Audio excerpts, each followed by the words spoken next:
These are big diesel engines. I can see them when I have a freight train. These are tanker cars.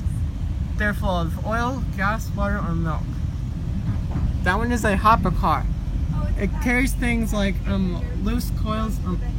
Oh, those are two more locomotives.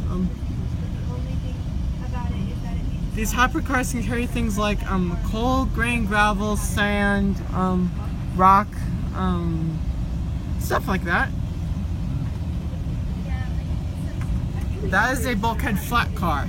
It carries things like lumber, pipes, stuff like that. There's another center beam. What? That's an intermodal flat car. It can be seen on longer freight trains.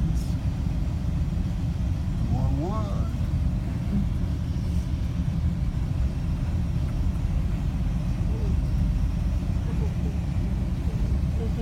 Those are train wheels, just in case we need to put some on some cars.